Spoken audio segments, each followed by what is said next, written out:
For those of you who do not know me, my name is Natasha Hope Morano, and I am Vice President of the Economic Club of Canada.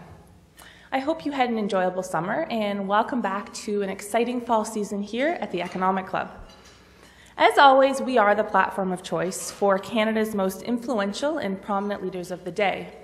And last season, we hosted over 150 events all across this wonderful country while maintaining our position as Canada's podium of record. Now, none of this would be possible without our annual corporate sponsors who truly add to the fabric of our organization. And I'd like to take a moment to thank and recognize each and every one of them.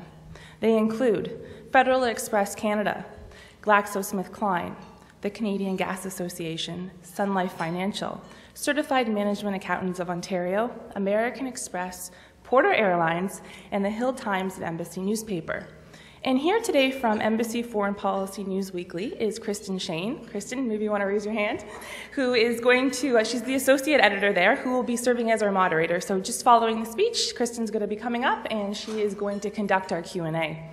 Now, I'd also like to thank each and every one of you in the room today for participating, as $1 of every ticket sold will be donated to a cause that the Economic Club is very passionate about, and that is Canadian Blood Services Campaign for All Canadians. Now, this will help to build Canada's first national public umbilical cord blood bank. Believe it or not, Canada is the only G8 country that does not have a national public cord blood program, and we need to change that. The club is also very enthused about the Junior Economic Club of Canada, which has hosted over 3,500 student participants from Ontario. Financial literacy is at the forefront of this program, and we believe by bringing students from out of the classroom to experience a day on Bay Street will allow them to cultivate the first-hand knowledge needed to understand money management and entrepreneurship. The Economic Club continues to adhere to its main pillars, which include educating, inspiring, and connecting individuals from across the globe in order to create discourse regarding the most pressing issues of the day. And today I am so pleased to announce our partnership with the International Development Research Center to host the distinguished Dr. Carol Adelman, who will share data from the first attempt to systematically capture the new global trend of public and private capital flows from emerging economies to the developing world. And here today to make a special introduction is Mr. Jean Lebel, President of the International Development Research Center. So it is now my pleasure to turn the floor over to you, Mr. Lebel.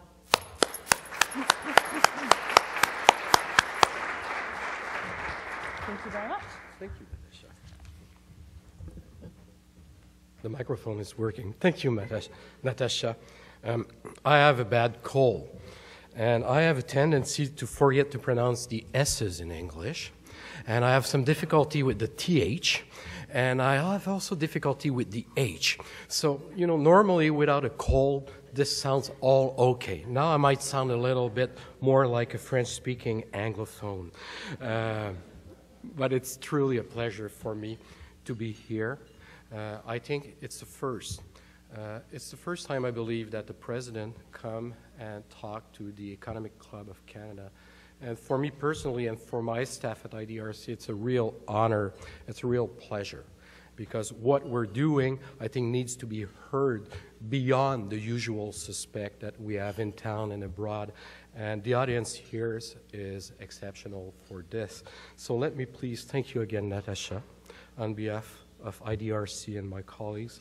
Let me thank also the members of the diplomatic corps that are with us today, the members of parliament, colleagues that have been coming from academia, civil society, the private sector, as well as from IDRC and our colleagues in the federal public system. Thank you very much. Now, I'm delighted to be here to introduce Carol Adelman. Carol is the director of the Center for Global Prosperity at the Hudson Institute. And she is the author of their flagship publication, the Index of Global Philanthropy and Remittances. You can find some copies on your table. For 8 years, the index has documented the enormous amount of public and private giving that flows from donor countries to the developing world. It has been widely cited in major publications. I've seen reference in the Economies, Newsweek, as well as in Foreign Affairs. The numbers it provides have changed our understanding of international giving. As you might expect, the donor countries at the focus of the index have always been the developed countries of the OECD. But this year, Carol's organization and IDRC joined together to do something that had never been done before: document the giving of a new group of donors, the emerging economies of Brazil, China, India, and South Africa. This is a project of great importance for us at IDRC. Let me explain why. We are, as you are probably aware, a crown corporation. We align with and contribute to Canada's international development efforts. IDRC funds research to solve practical problems, to find ways to improve food security and health, innovate through science, safeguard the environment, support more democratic governance, and promote growth. All of this with a perspective and an ultimate goal of reducing poverty in the region, in the countries where we are active. These are large challenges on a global scale. So we are serious about partnerships. We need to leverage our funding that we're receiving from the Canadian taxpayer money for greater impact. We must also understand the changing landscape in foreign aid, private giving, and investments. Donors in the emerging economies are now giving more, and they have an increasing interest in South-South cooperation. But until now, we believe, nobody has done a serious study of these new patterns of philanthropy. And we knew that nobody was better qualified to do it than Carol and her team. They are acknowledged as world leaders in this kinds of research. We also knew that their particular expertise lies in the key role of the private sector in international development. This resonates with us at IDRC. Any project that we fund may have successful results, but that in itself is not enough, and I could not put more emphasis that it's not enough. Results have to be scaled up to benefit significant numbers of people, and the private sector has the resources to do that. Let me give you an example from Africa.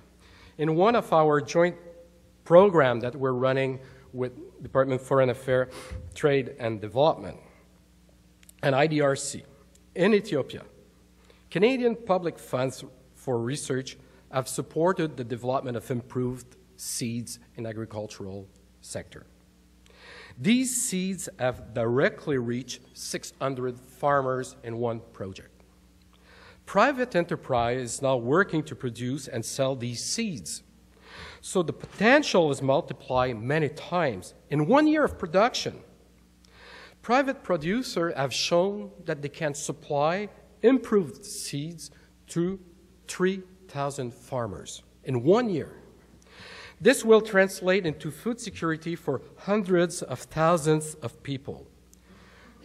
Working with the private sector expands Canada's public investment exponentially and ultimately saves lives. Carol Adelman and her team are logical partners for us. We are proud to have funded some of the first research into the rise of the emerging economies as donors. And we are glad to have Carol here today to launch the resulting report. You don't need to read all the bio. You probably already know, but I will repeat it, that she's one of the world's leading experts and writers in a number of fields: economic development, foreign aid, and global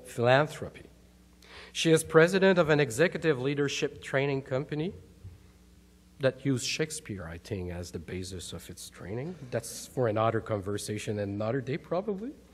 She also teaches at the Wharton Business School at the University of Pennsylvania.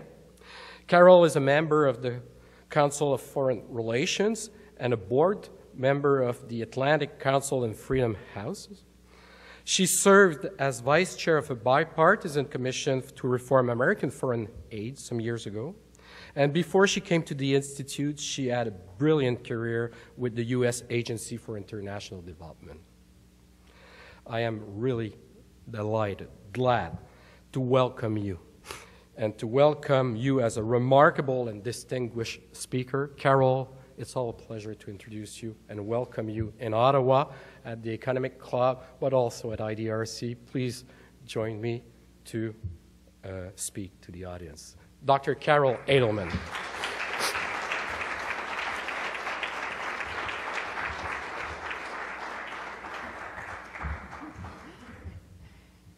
Well, thank you, Jean. That's such a gracious introduction, and I couldn't be happier to be here. And I want to thank Natasha for hosting this event in this beautiful hotel. My husband and I, it's still on our bucket list. We have dreamed to take Canadian trains all the way across your country. And we've seen these hotels from the outside, but this is the first time I've ever stayed in one, and it's been a marvelous experience. So one day we'll do it. In fact, I told him this morning we need to set a date to make this happen. So very happy to be here, and thank you, Jean, president of IDRC, and David Schwartz, who met me at the Ditchley Foundation at a conference of philanthropists and philanthropy researchers, and to all of Jean and David's wonderful staff at the IDRC, Maggie, Isabel, and everyone who makes this research come about and these wonderful events happen. And it is very important to get results out, and we've always believed that with our index, because we just don't want to be we're not doing research to put it on a shelf. So we are very delighted to be here and to chat with everybody. And Jean, you did such an amazing summary of my presentation. I think I could just take questions right now, but I'm going to try to go through and bring a few additional points into this, but that will help me kind of go over some slides a little quicker than usual. So I started in government and worked in Africa and traveled all over to African countries. And I'd always seen NGOs at work and foundations, and I recognized their value. I didn't really recognize the strength of what they were doing until I came back to aid in the late 1880s under the last year of Reagan administration, first year of the Bush 1 administration, and was a presidential appointee overseeing our aid to Asia, the Middle East, and Eastern Europe when the wall fell. And so when the wall fell, I'll never forget going to Albania for the first time. This was the last Stalinist dictatorship, as many of you know. There were 200 cars in Albania at the time that we went in. They were still using ether in the hospitals, and our plane on landing almost hit a goat. So it was very, very underdeveloped. And I remember talking with President Berisha then, and he said, you know, Carol, we have a democratic head, we have a democratic heart, but we have a Bolshevik body. And we need to develop private sector. And we will be judged by the windows in our shops. And it made a big impression on me, having worked in government aid, and of course, you know, seeing the trials and tribulation of government aid, which at least in our case does not do a very good job of evaluating what they're doing, not looking at impacts, looking more at inputs, how much money you give, rather than what the results are. So then I had the honor, too, of meeting Mother Teresa, because we were sending in a food shipment of meals ready to eat during their food crisis. And she is actually Albanian, but she was Albanian and born in Macedonia. And she was carrying a child with a club foot, and I went up to her and I said, Mother Teresa, this is a rare opportunity. We're here. We have funds to give to Albania. What's the most important thing? What should we do? And she said to me, get them jobs. The people must have jobs. So I decided she was on our side, too, on the private sector.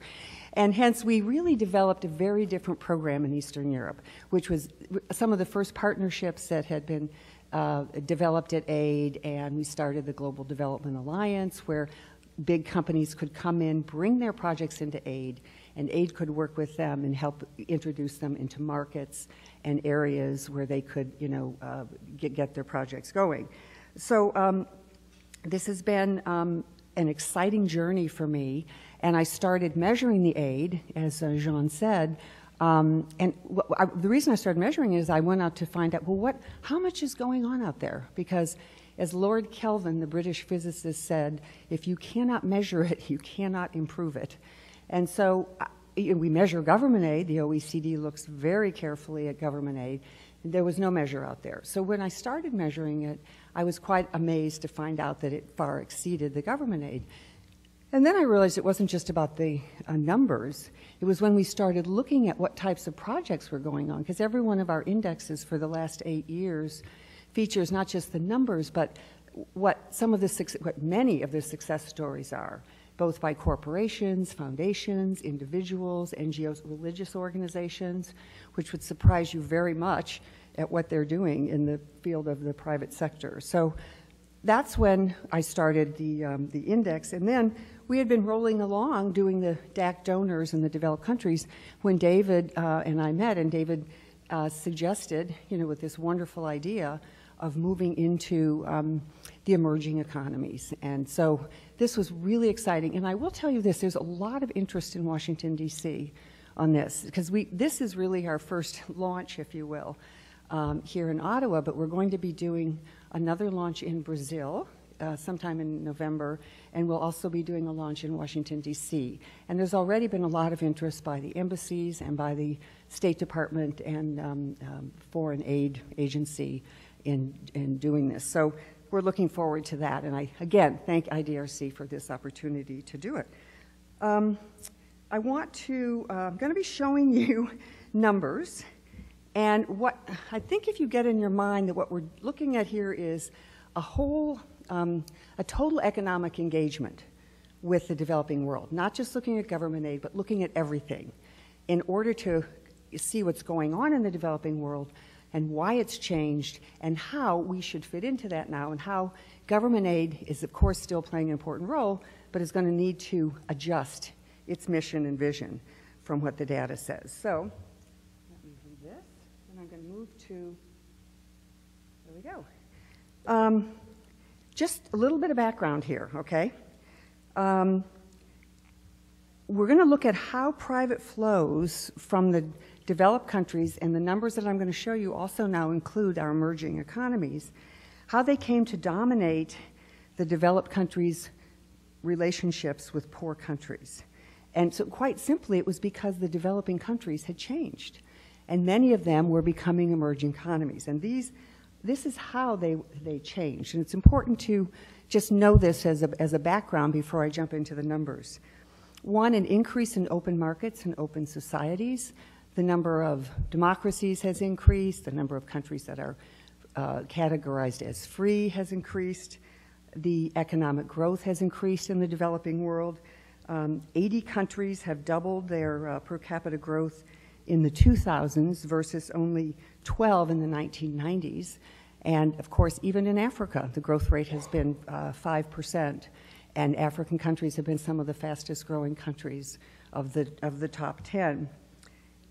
The second point is demographic and social transitions.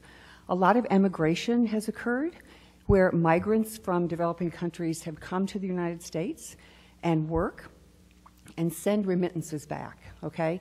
I want to say a word about remittances because when we started the index, we were criticized and people were saying to me, well, you can't say that remittances are government aid, you can't say that it's private aid, it's really just families sending money to families. And I said, well, the point is, whatever you call it, because I don't want to call it anything, I want to call it just remittances.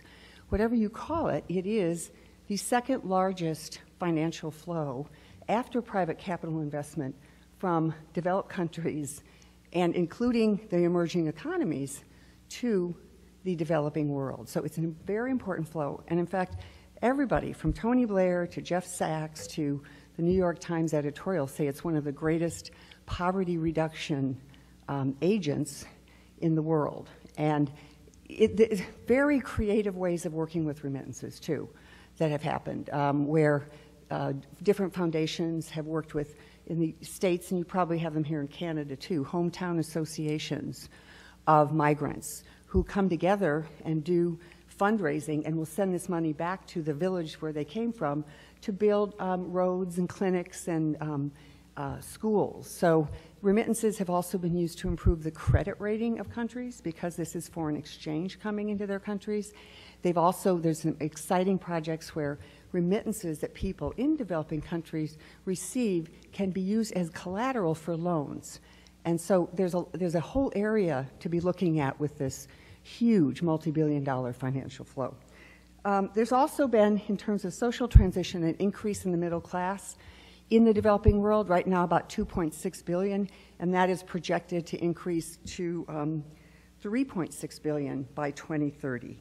And middle class means more people with money, with ability to handle problems, to start foundations, to do philanthropy, and take care of local problems. And a third transition is that we have many more billionaires today, and they're becoming billionaires at an earlier age than our original billionaires. I mean, Andrew Carnegie started his foundation when he was 54 or something, at a later age, so he had less time to give away his money. Jeff Skoll was 34 when he started his foundation. Bill Gates was 38.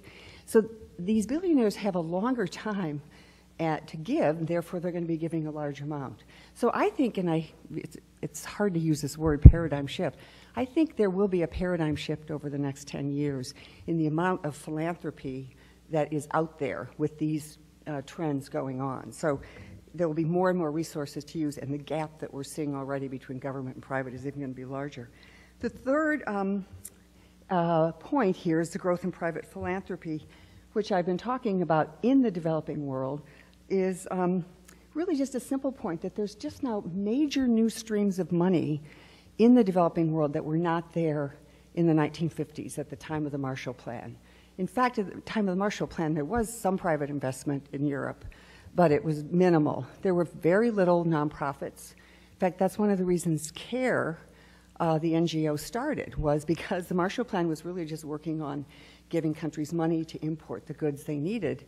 And people were worried that they weren't paying enough attention to the health, welfare, and social needs of the people. So that whole situation has changed now. As one of my friends said, it's not your mother and father's nonprofit world anymore, or foreign aid world anymore. It's changed so much. And the fourth point is just when we know a lot about expanded knowledge and demand through technology. And that is TV, radio, cell phones that have been called the industrial revolution of the developing world, the internet, global giving, ways of giving that are done faster, more efficient, with 10% overhead through grants, international, with Twestivals, where you can give money through Twitter, that have been already occurring more frequently in developing countries. So there's a greater, I think probably the biggest influence, though, is the tens of millions of students from overseas that have studied here in Canada and the United States, have gone back to their countries and have seen, they know best practices, and there is a demand for these best practices. And so that has also led to the kind of empowerment through knowledge, which has helped these developing countries become emerging economies. Okay, now this chart is an important one, and this is going to kind of give you in numbers what Jean was telling you about. We're going to just not spend a long time on this, but I want you to look at the chart on the left, and this is, that yellow line is, well, first of all, on the chart on the left, it starts in 1992 and goes over to 2011, and this represents all the flows that have gone to the developing world from both government and private sources, okay? And the yellow line on the left is a combination of the three major private flows: private capital investment, remittances, and private philanthropy. And the purple line is government aid. So as you can see, back in 1992, those lines were pretty much the same. And if you actually followed that chart back in the 80s to the 1980s and the 1970s, those lines crossed and the ratio was reversed 40 years ago. So as you can see here, the vast engagement that the developed world, and now including some of these emerging economies, has with poor countries is through private flows. And in fact, that comes out to, it's 680 billion of all private flows and 138 of government. And that comes out to about a 80 or 83% private and a 17% government flow. Now, the chart on the right breaks those flows into, the red line is private capital investment, and that green line is remittances, as you can see, the second largest flow to the developing world. The purple is government aid, and at the bottom line is philanthropy at 59 billion. Now, we know that philanthropy number is way underestimated because people haven't really, we were the first ones to start measuring it. We now have good numbers for many of the developed countries, but we still know that that will probably, Homie Cross thinks that will probably come up to be, who is with the Brookings Institution, he feels that number may come up to be very close to the actual government aid number. But that will remain to be seen as we continue measuring the aid. So I think, you know, this, what that yellow, that yellow line at the top over there is essentially showing us that these are all the private flows going into the developing world. And so it means that this reflects the people in the developing world who are receiving these private funds.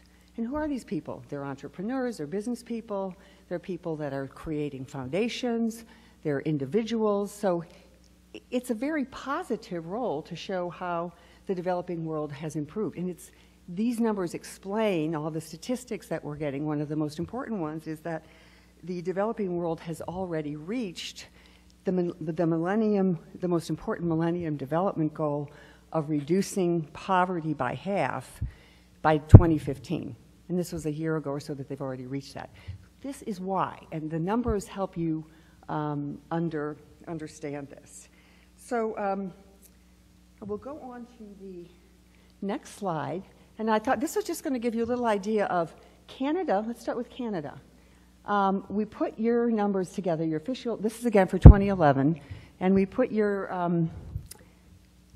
official development assistance there at 5.5 billion, which is 20% of your total economic engagement. And your philanthropy is 2 billion, and your remittances is 14.9 billion. And you should know that Canada, you have the second largest, you send the second largest amount of remittances of any other country. The United States is first because we have such a large population, but you exceed every other country, developed country. And then your private capital flows. So your mix is about, of total economic engagement, is about 20% from your government, 80% from your private flows, which is actually, when we average that out with other countries, that's about the same. The U.S. has got really, as you can see, U.S. is 11% official development assistance, and then 89% is through private flows, and which reflects basically the culture of the United States, where we've always given more, even when we give domestically, we give more through private institutions. So it's not surprising that that same culture is reflected in our international giving as well. Now, the next chart is, these are our results from the emerging economies. And I encourage you to read the index because we have a lot more data on the background of their philanthropy, what they're doing, what the issues are, what the regulations are, how they're changing. And so I'm going to just give you a little summary here. If you go over to the chart where it says total, and you look down at the bottom, the total economic engagement of just these 4 emerging economies is $106 billion with the developing world, okay? And if you look down at the flow right above that, the private capital flows, most of the countries have most of their economic engagement with the developing world through private investment. Remittances are also very high, not as high as Canada, but they also have many migrants living in their countries that are sending money back as well. The private philanthropy, much harder to measure, but we got to start on it, and we certainly know what they need to do now better. And we've worked with some wonderful partners, and IDRC was very good at making sure that we did this and helping us find these partners. And we have wonderful partners that are very excited to continue this and do better and improve it. So that is just one idea, and these are kind of our overall conclusions on the emerging economy research. And some of these are quite amazing to me.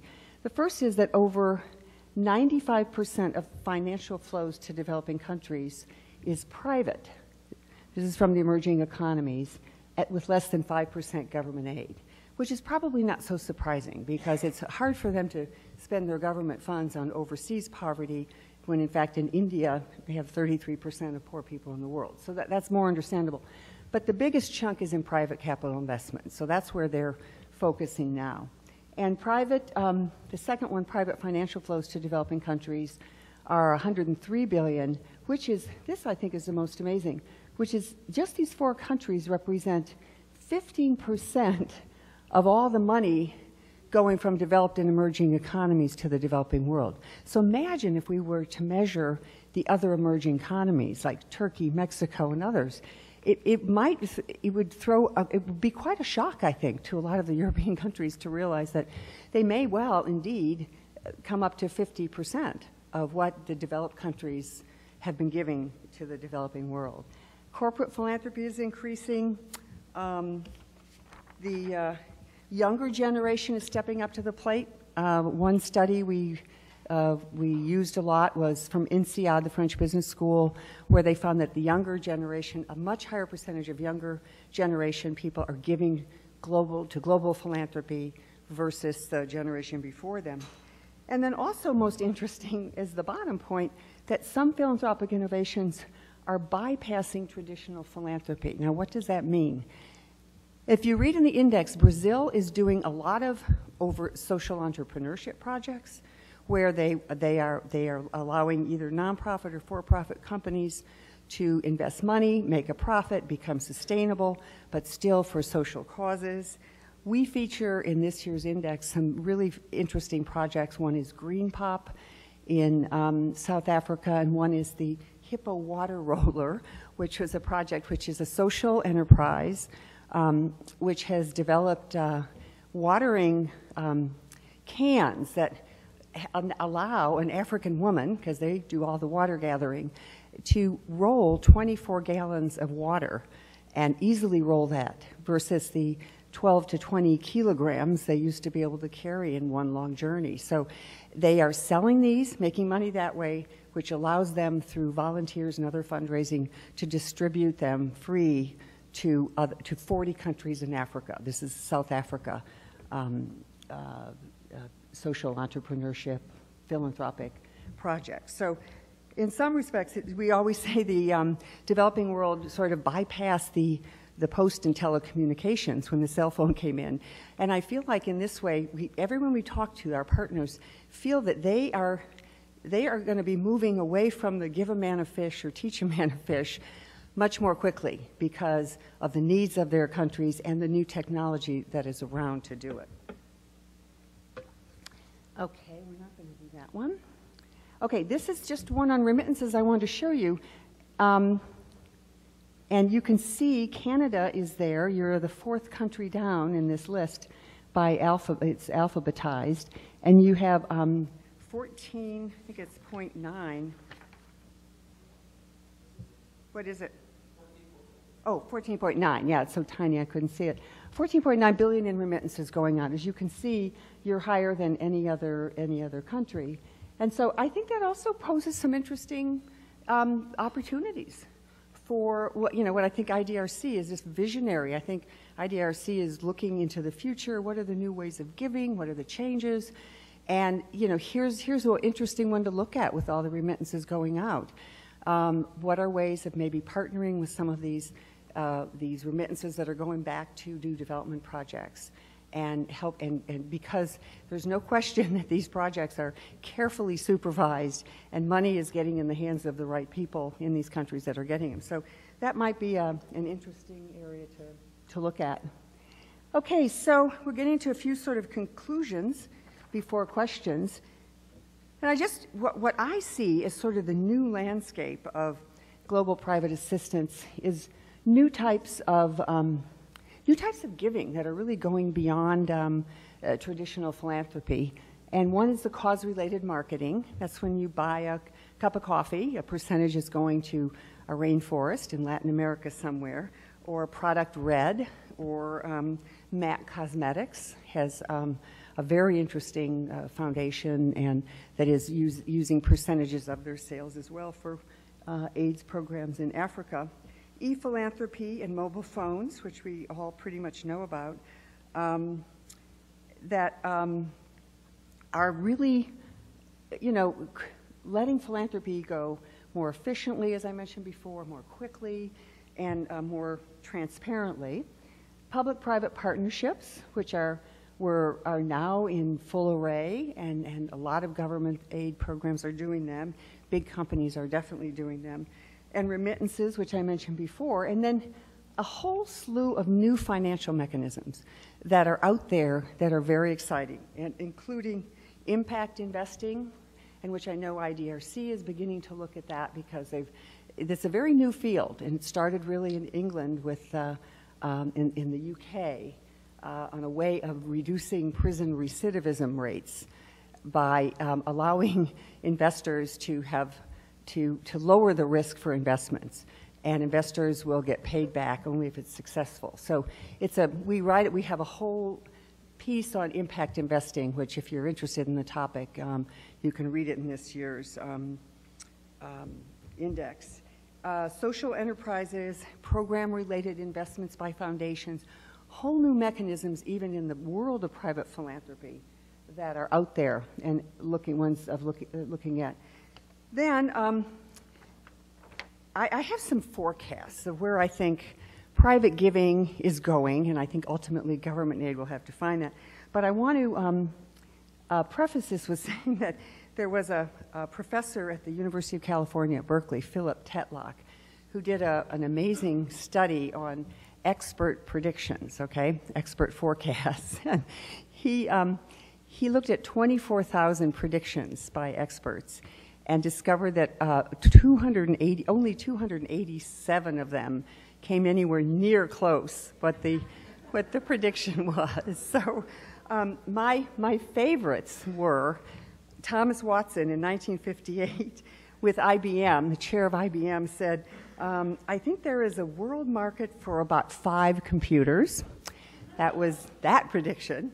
And then, this will surprise you, some years later, Bill Gates, this is before he was the multi-billionaire, predicted 640K of memory ought to be enough for anyone.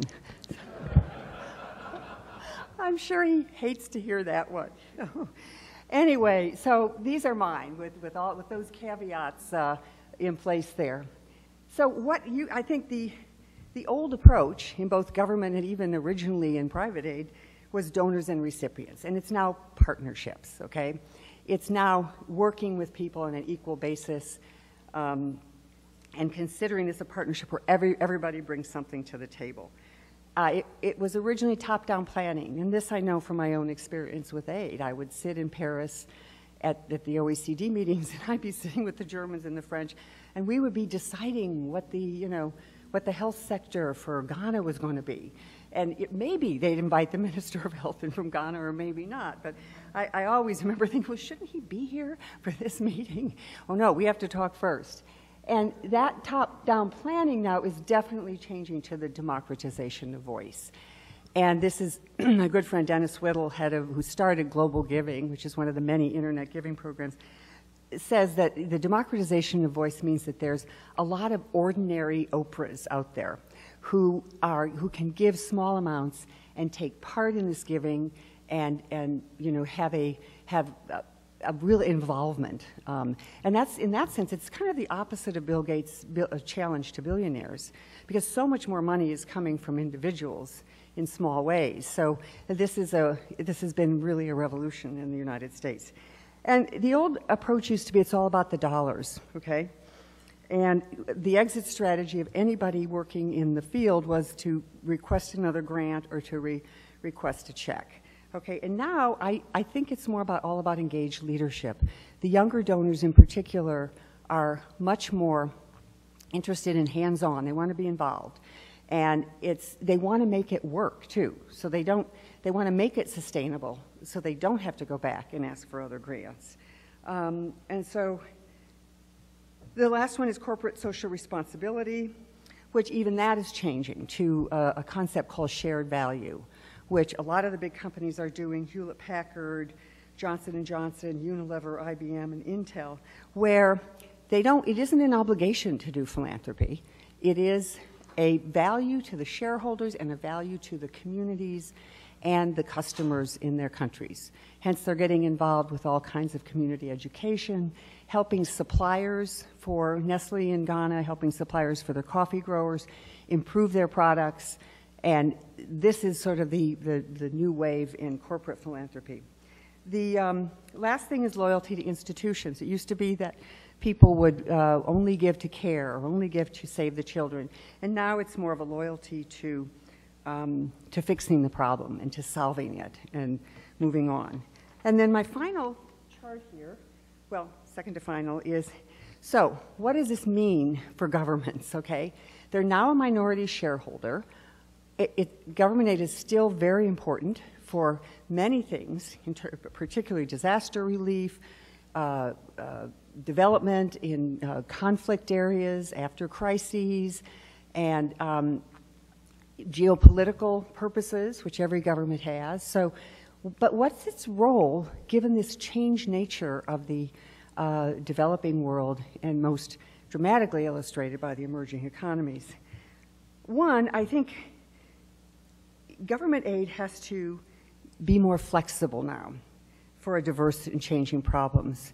I know we are very much in the United States locked into old legislative mandates, which insist that we give all of our aid to certain health problems that are really less problematic. And in the case I'm thinking of, very difficult to get anybody to do anything now on chronic diseases, non-communicable diseases, which are really affecting the working age population, much higher death rates than any of the infectious diseases, because people are stuck in these silos of earmarks. Second, competition for demand-driven ideas, where aid agencies, I think, need to act more like foundations. Instead of writing up projects and letting out and looking for long-lasting contracts, they need to be going out to the world and saying, come to us with your ideas. Come to us with your successful private projects underway, and let's see if that fits into the areas that we believe are important, and let us leverage that. And the third is partnership, co-investment, and peer-to-peer relationships. And by that I mean that the government aid dollars should never be the only dollar on the table. Whoever you're working with should have skin in the game, as we say in sports. And in most cases, the government aid should be a minority shareholder. And we really need to get qualified peers together. So many of our aid projects in the U.S. are implemented by big consulting firms, where you may have a person going out and teaching a whole country hospital management. They've never managed a hospital. So we need to get the real experts together, which is what we did in our Eastern European program. And finally, transparency, efficiency, and results. Just to give you one quick example here, Dennis Whittle at Global Giving, I said, well, how are you dealing with the transparency issue? What's going on? He said, well, anybody can go visit a project that's funded on the internet. So he said, we had a project where individual people all around the world donated to Madame Nwanza in Nigeria, who was growing organic eggs. And a farmer in Kansas, who was an expert on organic eggs, wrote to her and said, you're doing it wrong. They're not going to be as good. And here, because he was reading, she was posting pictures, he was reading what she was doing. He says, I'm not going to give to you anymore unless you change it. And she said, I'm not going to change it. So he took his money away from her, and he gave it to Madam Agrula in Tanzania, who was doing it the right way. And pretty soon, Dennis told me, in a matter of a couple of weeks, Madam Nwanza, Madam Ngula, and the Kansas farmer were all in an internet conversation on how to grow organic eggs. And I was thinking, in all my years of managing, for a while, $4 billion at AID, would we ever have had that kind of transparency, knowledge of the results, interaction with experts? So there's a lot of opportunities and a lot of lessons for government aid here as well. New forms of evaluation. Right now, it's pathetic. It's terrible the way aid agencies do not measure, what they're doing. They're really looking at impact. It's always looked at the amount of money going in. And as Bill Easterly said, you never judge a movie on how much it costs to have it made. You judge it on, is it good? Do people like it? And I think that's true. And I think we've gotten stuck in that. And so it has to be a lot more. And there's a lot more creative ways of evaluation, which we have done and others have done, which if anybody's interested, I'll talk about. The final thing is, and this is something for Canada. This is a final slide. The chart on the left is the net government assistance as a percentage of GNI. Now, if you look on the left, you're going to see that Canada is in the bottom half, okay? And your percentage is 0.34. And that puts you kind of low, Now, the United States is way low, as you can see, because we have such a large GNI. So we're always at the bottom with that measure. So what we did was we took what Canada's ODA, remittances, and philanthropy were, and we then took that as a percentage of your GNI. And you are number 2, okay? So if you remember nothing else from this talk, this can help you understand this total economic engagement. And in fact, a lot of countries are now beginning to put these numbers together. In fact, Japan came to us, and they're using our methodology for measuring all these, and they were only been submitting 500 million, found out their private philanthropy was more like 4 billion. So I think on that positive note, and talking about I think a final message to leave you with is that, to me, this explains it all, that compassion is the work of a nation, not just a government. And that's what our total economic engagement approach takes, and I think there's lessons for both sides to learn from one another. So thank you for your patience, and I'm happy to take any questions now.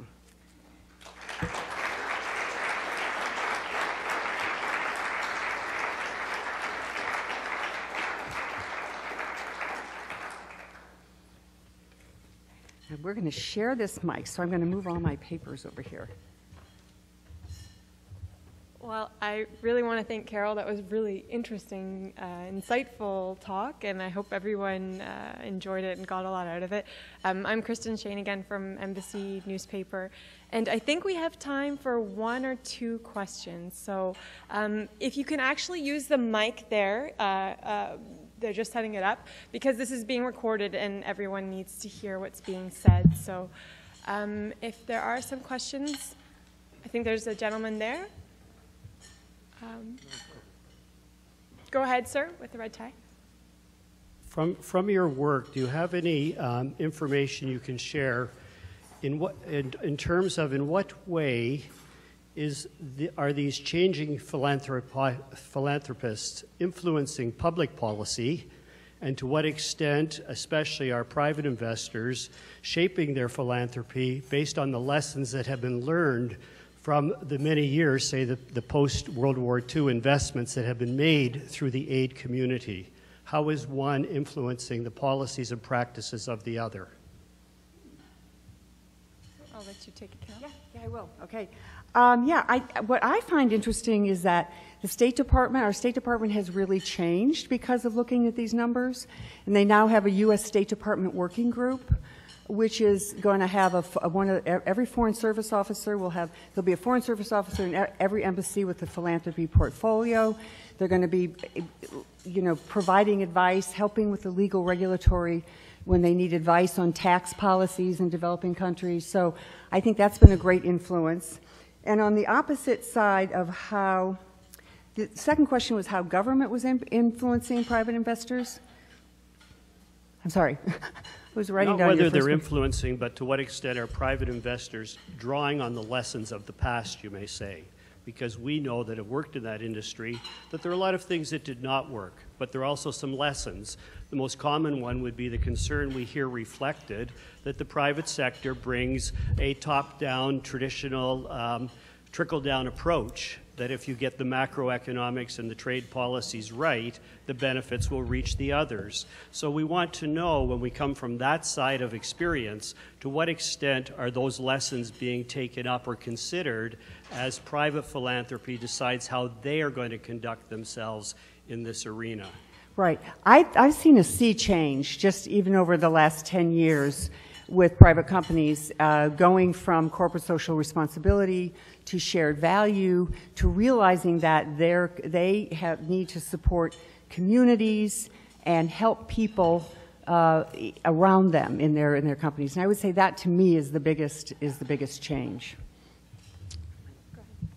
Thank you very much. Very interesting talk, and really we'll look forward to drilling down a bit more on some of the numbers you presented. One I just want to focus on, I'm glad you brought it up because I think it needs a lot more attention, is remittance.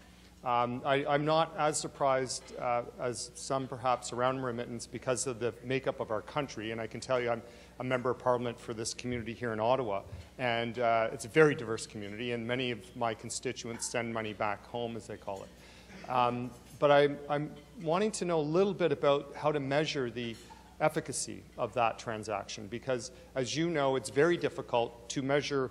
Well, it's one thing to capture the data, and it's interesting to see that data and very important to look at. But then it's another thing to break open the data and say, okay, how is this money how is it affecting things on the ground? And particularly when I'm looking at the effects of sending money to women. As we know, women on the ground are the ones in most of these countries that are trying to get out of poverty and develop. It's women are the agents of change. So who's getting that money, and just a little bit more about how we can measure remittances. But thank you very much. Yeah, excellent point, and it's in the early stages. The Inter-American Development Bank has done the most work on it. They've done fascinating surveys, and they've found that the majority of the money is sent to women. And they've also found that a certain percent goes to beer and bull rings, but they have drilled down into that. This is a study a little while back. So, but more of those need to be done, and I think the IDB did it because of the large amount of remittances going to Mexico. We said Mexico the most. Also, though, we do know another thing is that 20%, we think about 20% of all the remittances going back, at least if in the U.S., are put together for projects in villages. And so, in other words, they're going back to, as I said, a health clinic or a road or something. And so they have measured, and then some of those projects are being measured. But I don't know. They're being measured, I'm sure, because the migrants here would cut off the money if they found any corruption, because they're traveling back and forth and all of that. But that would be an interesting project to look at. It's very important. Thank you. So I think we'll just take these last two questions, if you can make them fairly short. Thank you. As someone who works in the Canadian Development Program, I'm very excited by the idea of our pot being larger than the number that's sort of lower down. I guess my question is, do you have any examples of how we make the sum of those individual parts something that can work together? So if we do have the private philanthropy alongside the aid, are there examples about where they're actually working jointly? And you mentioned the embassies, targeting this as a particular issue to follow, and we know some partnerships, but in your mind, are there any very good examples about where, as a whole, a nation is working on an issue? Yeah, I think it's starting, but it's not quite there yet, because this new fact and data is just out there now. I know it's starting in aid. They have a Global Development Alliance program where companies come in, and then sometimes that will be companies, foundations, and the government, okay? So, and they've done a very good job of measuring and looking at it. But it's really very much in the early stages. And we do have some examples. If you feel like reading more examples, which might be of interest, our indexes are available for free online at www.global-prosperity.org. You can download them for free, and we have a lot of examples of where these different entities are working together. So that may give you some ideas. Okay. This could just be a question about math, but if roughly, let's say from your figures, it seems about almost 85% or so of the 15% is private capital investment. One would assume that that's in one way or another tied to the global supply chain. And if that's the case, then there's surely got to be winners and losers in terms of where that investment is going, because that's the majority of the investment anyway.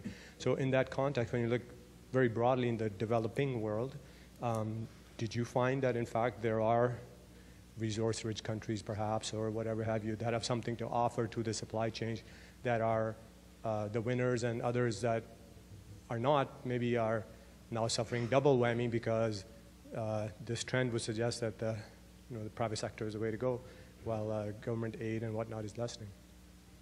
Or have I got it right, or my assumptions wrong?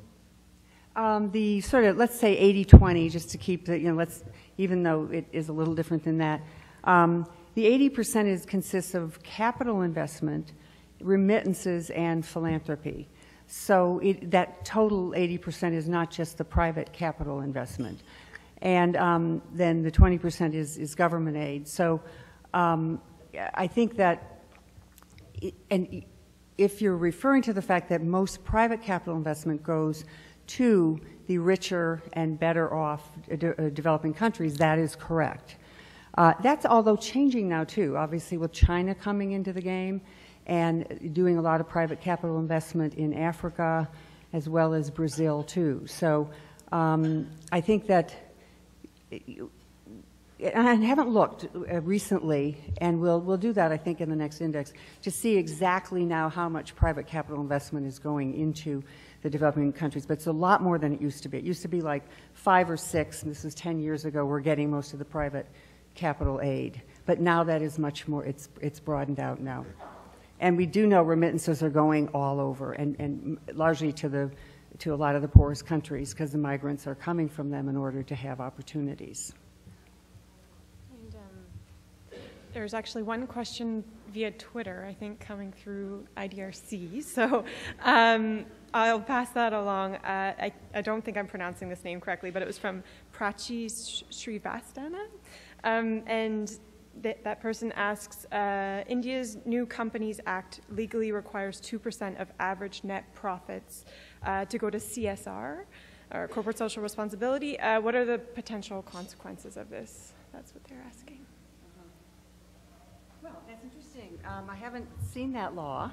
And it looks like they're saying, so I don't know if it's all companies or not, but I generally am less on the regulatory side. I'm more of a bottom-up, voluntary, collaborative regulation than a command and control regulation. So I would not probably do that. And I think that, although I think the Indian companies have a very developed, NGO sector, and the Tata companies and the Indian companies that are giving, have really led the way. Now the problem is that they have a very cumbersome and expensive, way of making it hard to send money across the borders. But inside India, my feeling is that's something I wouldn't regulate. And I'd look and see how much they're giving now and see how that could be encouraged through collaboration and goodwill. Okay, well, I think I will have to leave it at that, but thank you everyone for joining us, and thank you very much, Carol, for your insightful talk, and enjoy your meal. Thank you.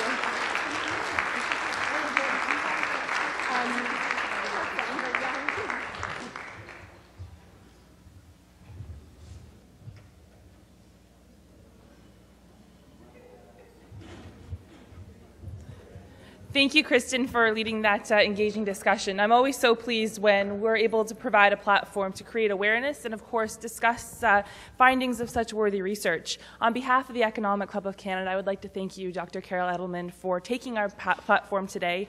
You have certainly provided us with the tools to better understand the changing landscape in foreign aid.